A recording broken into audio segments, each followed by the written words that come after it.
it ended, and that it may have ended when he ran into another vehicle, then exited his own vehicle with those two fake weapons, one believed to be a BB gun, one to be a paintball gun, waving them. This is ongoing in New York at this time. Of our city are entering the news conference. This is the picture of the perpetrator here. It's taken from a cell phone on scene, as recorded from someone else's phone by our David Lee Miller.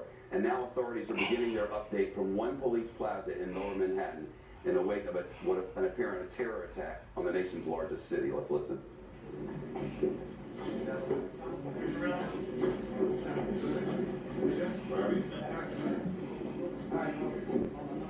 So incredible.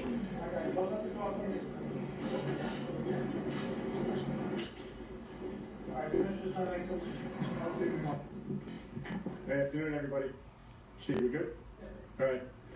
Just keep in mind, this incident occurred a little more than 2 hours ago, so all the information that we're giving you right now is preliminary and subject to change. After I speak, you're going to hear from Governor Cuomo and Mayor de Blasio. Bill Sweeney, from the Assistant Director in charge of the New York FBI office, is standing up here with me too. We have members of my executive staff. We have Cy Vance and members of the state police. First, I just want to say that today there was a loss of innocent life in Lower Manhattan. The dead and injured were just going about their days, heading home from work or from school or enjoying the afternoon sun on bicycles. This is a tragedy of the greatest magnitude for many people, for many families here in New York City and beyond today. I want to commend the response of our NYPD officer that was on post near the location who stopped the carnage moments after it began.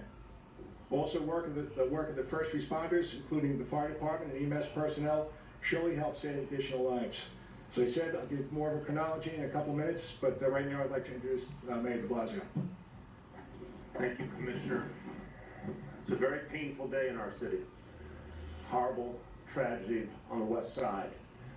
Let me be clear that based on the information we have at this moment, this was an act of terror, and a particularly cowardly act of terror aimed at innocent civilians, aimed at people going about their lives who had no idea what was about to hit them.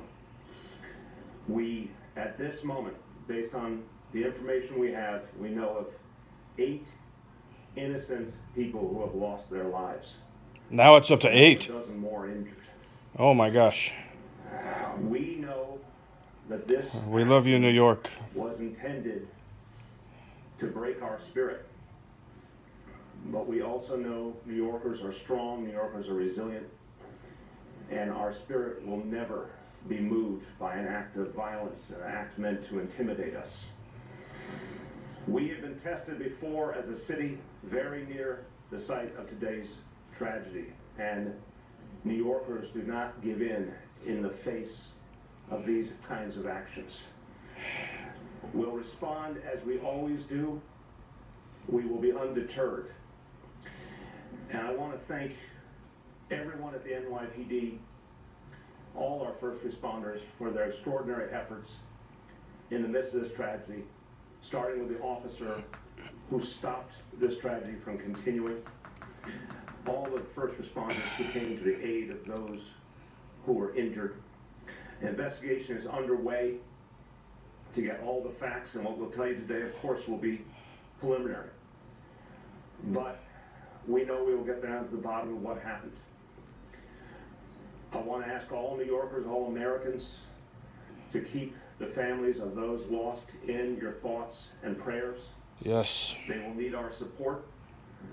And I want to ask all New Yorkers to be vigilant. We know it's Halloween night, and we know in the days ahead people will be uneasy. We ask all New Yorkers to live by the idea: if you see something, say something, tell an officer immediately. If you see anything unusual, anything that worries you, be vigilant, and know that there will be extensive additional employments of NYPD officers this evening and throughout the days ahead. We will also keep you posted as this investigation continues and as the NYPD gains more information. Governor Cuomo. Thank you. First, our thoughts and prayers are with those New Yorkers who we lost today.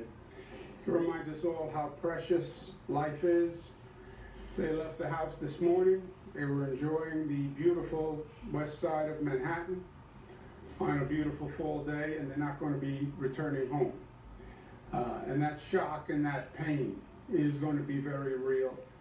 And our thoughts and our prayers are with all of them. Our first responders did an extraordinary job. The NYPD, the FDNY, the FBI, the New York State Police, EMS. We have the finest security on the globe. And to see them in action today proved that once again. The new terrorist tactic, which they've called for publicly, are these lone wolves who commit an act of terror. This is all very preliminary. It's only been a couple of hours, but at this point there's no evidence to suggest a wider plot or a wider scheme. But the actions of one individual who meant to cause pain and harm and probably death and the resulting terror. And that was the purpose. We will be vigilant. More police everywhere. You'll see them in the airports, you'll see them in the tunnels. It's not because there's any evidence of any ongoing threat or any additional threat. It is just out of vigilance and out of caution. And the truth is, New York is an international symbol of freedom and democracy. That's what we are, and we are proud of it. That also makes us a target for those people who oppose those concepts. And we've lived with this before, we felt the pain before, we feel the pain today, but we go forward together, and we go forward stronger than ever. We're not going to let them win. And if we change our lives, we contort ourselves to them, then they win and we lose. We'll go about our business. Again, there's no ongoing threat. There's no evidence of that at this time. So there's no reason to have any undue anxiety. You will see more security forces, but that's only because it's an abundance of caution, not a signal of anything else. And there'll be continued investigation, and justice will be done. But again, to those we lost, they are in our thoughts and our prayers. To the first responders, thank you, thank you, thank you for the job you do. You put your life on the line every day, and you do it better than anyone else. And to New Yorkers, be New Yorkers and live your life, and don't let them change us or deter us in any manner, shape, or form. Thank you. Thanks, Governor Cuomo. Thank you, Mr. Mayor. All right, as I said, I'm going to go through the chronology here, and I know when I'm done, we're going to have a lot of questions, but we're not going to go too deep into it. It's only 2 hours. And after I get done with the chronology, Dan Nigro is going to talk about the injuries. All right, so at 3:05 p.m., a male driving a rented Home Depot pickup truck entered the West Side Highway bicycle path at Houston Street, began driving southbound, striking a number of pedestrians and bicyclists along the route. At Chambers Street, the truck collided with a school bus, injuring 2 adults and 2 children. After the collision, the driver of the truck, a 29-year-old male, exited the vehicle brandishing 2 handguns. A uniformed police officer assigned to the 1st Precinct confronted the subject and shot him in the abdomen. The subject was wounded and transported